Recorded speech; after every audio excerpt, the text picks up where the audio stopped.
Sa ngalan ng Ama, Anak, at ng Espiritu Santo. Amen. Magandang umaga po, mahal naming Panginoon.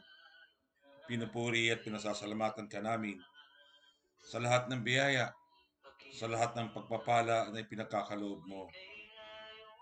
Ama, muli ang aming papuri, pagdakila sa iyong banal na pangalan ay aming ipinaaabot.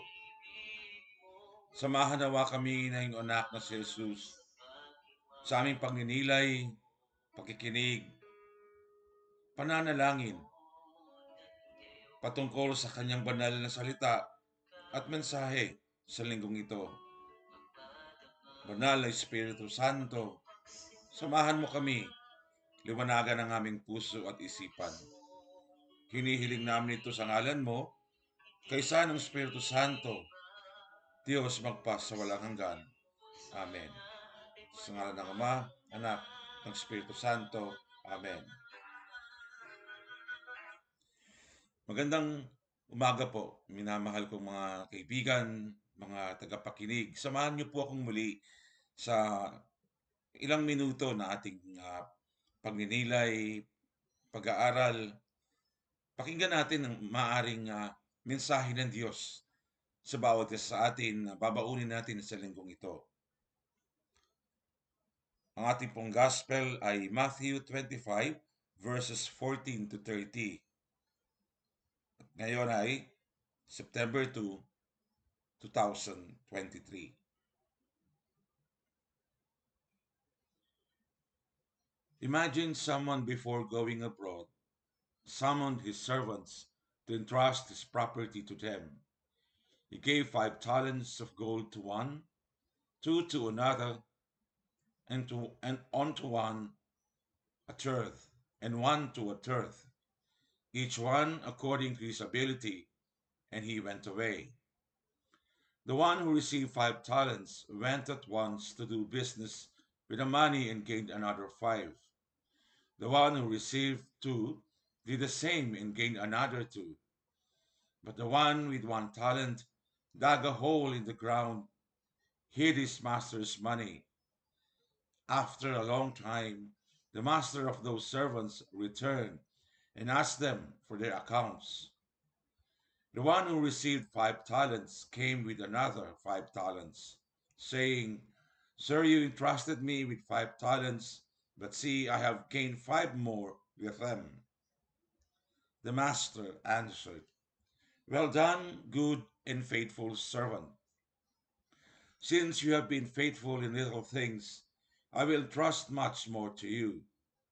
Come and share the joy of your master.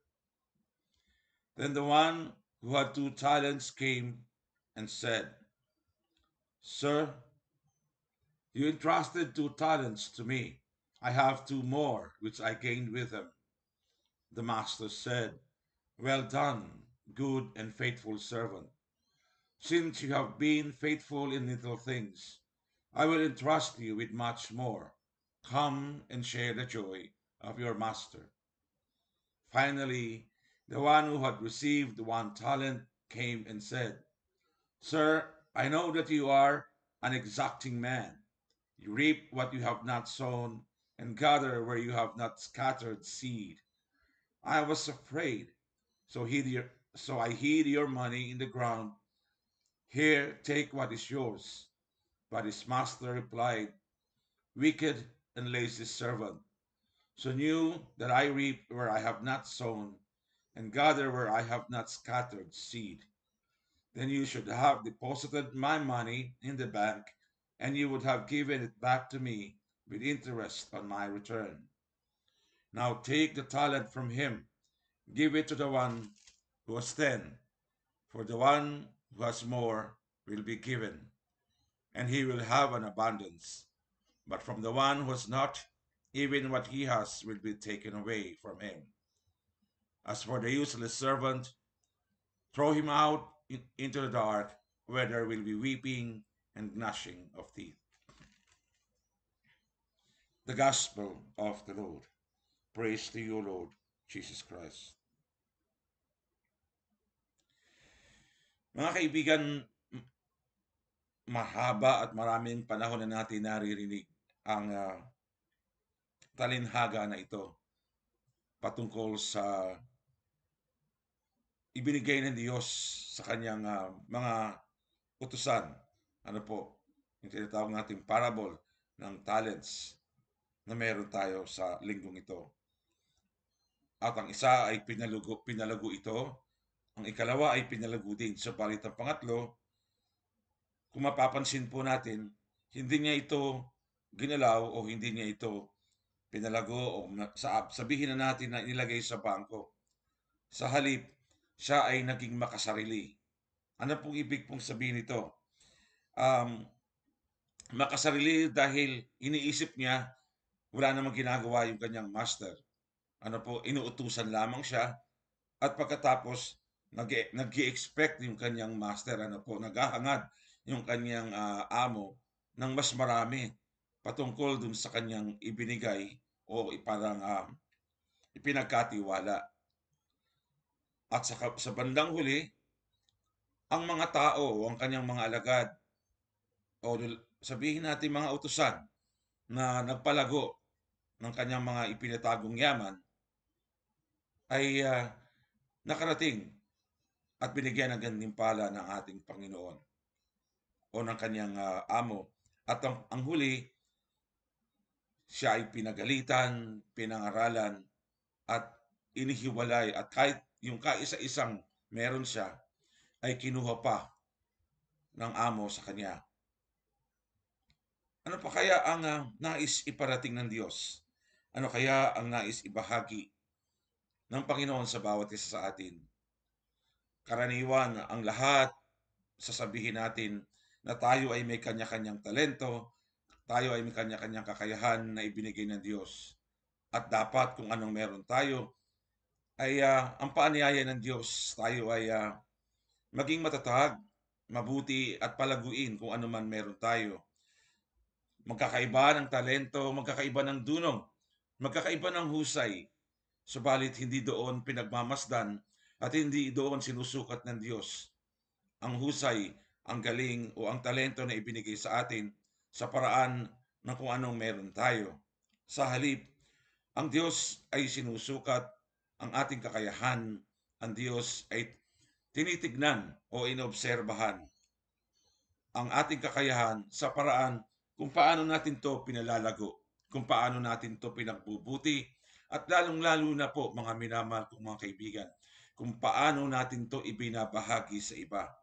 Ano mang talento meron ka, ano mang yaman meron ka, ano mang husay at galing na meron ka, kung ito naman ay nananatili lamang sa iyo, kung ito man ay binibigay mo lamang sa sarili mo at hindi mo pinagkakaloob sa iba, ito ay wala rin saysay sapagkat ang Diyos, kung makikita po natin, ang Diyos ang pinagmumulan ng lahat ng bagay, ng lahat ng kabutihan, ng lahat ng ganda, ng dunong na meron tayo dito sa mundo. Ang Diyos ang lahat na siyang nagbibigay sa atin sapagkat siya ang pinagbubukalan ng bawat aspeto ng kung ano meron tayo na ating tinatamasa dito sa mundo. Subalit hindi niya ito pinagkait sa kanyang sarili. Ibinigay sa bawat isa. Hindi lang ang talento, mga minamahal kong mga kaibigan, kundi ang mismong buhay ng kanyang sarili o bugtong at kaisa-isang anak na si Jesus. Gaano kayaman ang Diyos, hindi natin kayang arukin. Gaano kalalim ang pag-ibig ng Diyos, hindi natin kayang uh, matarok kung ano man meron ang Diyos na kayang ibigay sa atin. Sapagkat kung ano man ang meron tayo ngayon, alam natin na ito ay galing sa Diyos. Ang Panginoon bilang isang halimbawa ng ebanghelyo na meron tayo ngayon ay hindi lamang talento, hindi lamang galing, hindi lamang husay. Sa halip binigay ang kanyang sariling anak upang tayo ay magtamasa ng buhay na walang hanggan. Subalit sa ebanghelyo ngayon ay ibinibigay niya sa atin ang talinghagang ito upang papaglaguin, papag-ibayuhin, payabungin kung anuman ang mayroon tayo, ang ating kakayahan, ang ating talento at lalong-lalo na po ang ating pananalig, ang ating pakikiisa sa pananampalataya na ibinigay ng Diyos sa bawat isa sa atin. Sa pananalig na meron tayo, kung paano natin ito payayabungin sa pamamagitan ng pagtugon natin sa kanyang salita, sa pamamagitan ng ating pakikiisa sa mga sakramento na ating tinatanggap, at lalong-lalo na kung paano natin ibinabahagi sa iba ang talentong meron tayo upang ang bawat isa na ating makakasalamuha ay makakilala din sa Panginoon. Upang ang mga taong ating makakasama o makakasalubong sa daan ay makapakinig din ng salita ng Diyos. Hindi lamang sa paraan ng pakikinig sa pamamagitan ng ating pangunawa o literal na pakikinig. Sa halip, makapakinig ng salita ng Diyos sa pamamagitan ng ating presensya, ng ating pakikiisa, ng ating pakikitungo, ng ating pakikipagkapwa. Ito po ay isang bahagdan ng buhay na tayo ay hinahangad ng Diyos na samahan siya upang maipamalakad ang kanyang mabuting balita.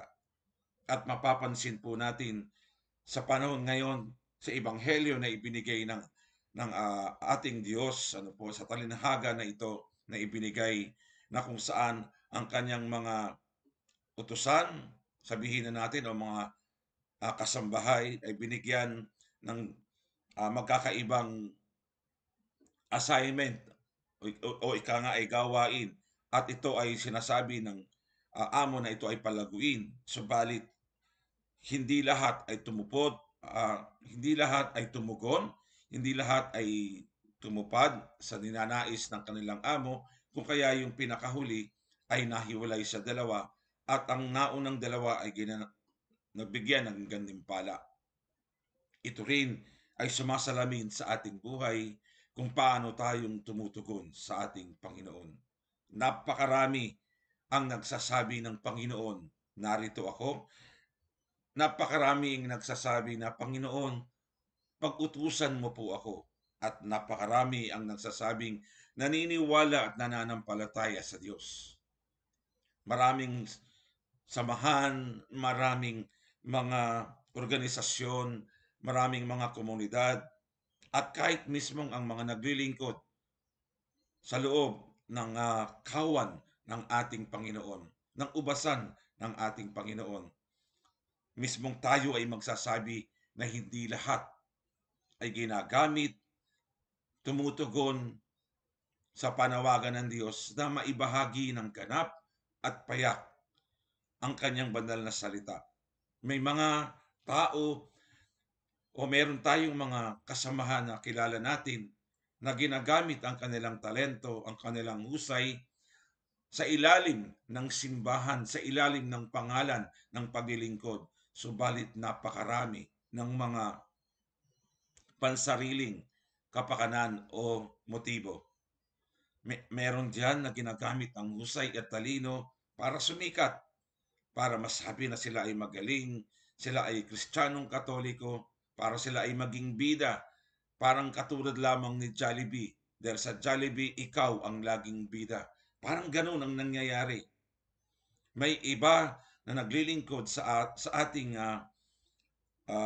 pamayanan, sa ating lipunan, o kaya naman sa ating simbahan, malapit sa pari, malapit sa mga taong simbahan, subalit merong mga ninanais na gawin sa gitna nito. Ang iba ay naghahanap ng koneksyon, naghahanap ng mga gustong ipahayag o ipakita sa iba, dahil sa bandang uli, sila yung aani ng kanilang ipinupunla gamit ang salita ng Diyos, gamit ang turo at aral ng simbahan.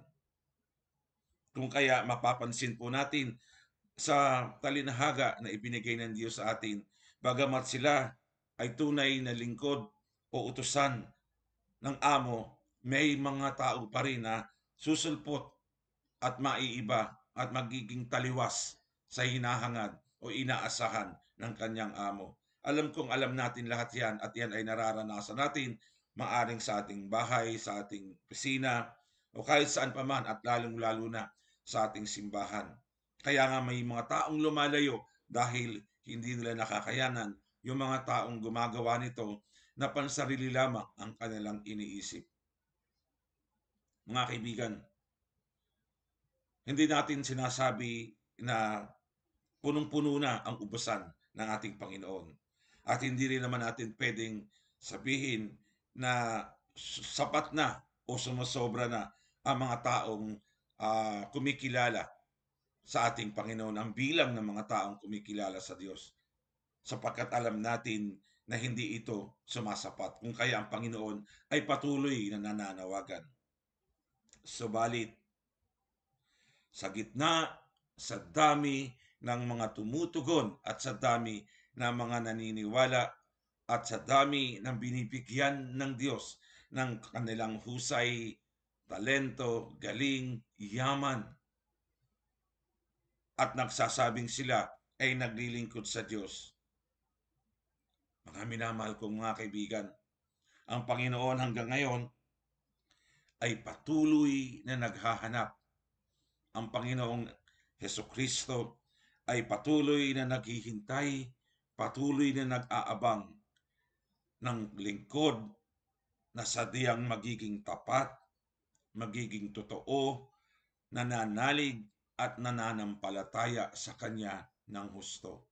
Napakarami ang nagsasabi na sila ay nananampalataya, nananalig, at marami ka nang makikitang naglilingkod. Subalit hanggang ngayon, patuloy ang Diyos na nag-aabang ng tunay at totoo na tapat sa Kanyang salita, tapat sa sakramento na Kanyang mga ibinibigay, at tapat sa turo at aral ng Panginoon. Tapat na kung anuman ang ibigay, anuman ang hirap, anuman ang mga pagsubok na pagdaraanan ay hindi bibitaw, sa halip patuloy na mananalig at maglilingkod. Kahit ang kanyang sarili ay nakakalimutan minsan, ang kanyang sarili ay naaapakan na ng iba, ang kanyang sarili ay nababaliwala, subalit inaangat at patuloy na sinusundan ang yapak ng Panginoon. Ito ang hinahanap ng Diyos. Ito ang hinahanap, inaabangan, inaantay ng Panginoon. Ang tunay, tapat na maging lingkod ng ubasan ng ating Diyos.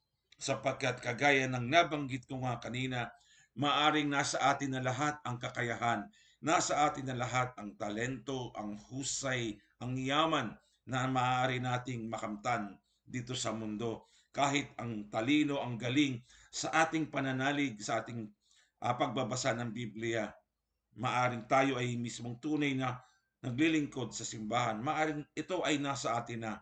Subalit kung tayo ay hindi tunay, hindi totoo, hindi tapat na naglilingkod at hindi nakikinig ng buong puso sa ipinararating ng Panginoon, hindi natin binubuksan ang ating isip, ang ating sarili, ang ating kakayahan,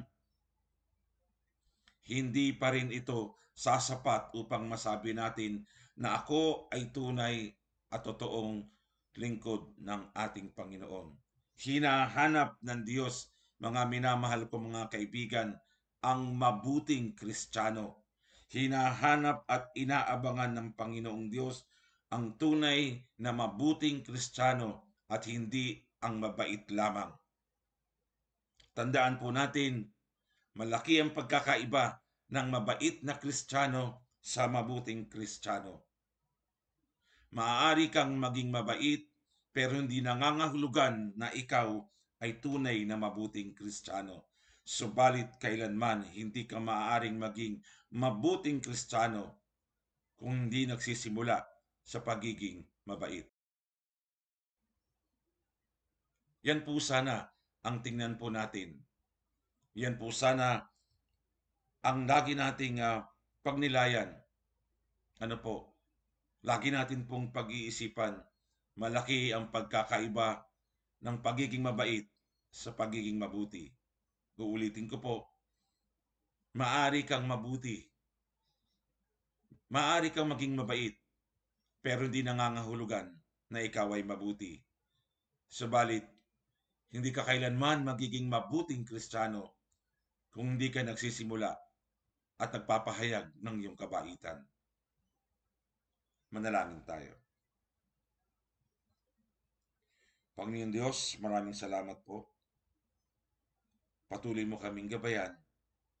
Patuloy mo kaming liwanagan ng isipan upang maging isang tunay na mabuti na Kristiyano sa iba at maging tapat na iyong lingkod. Hinihiling namin ito, Ama, sa ngalan mo, kaysa ng iyong anak na si Jesus at ng Espiritu Santo, magpasawalang hanggan. Amen. Sa ngalan ng Ama, Anak, at ng Espiritu Santo. Amen.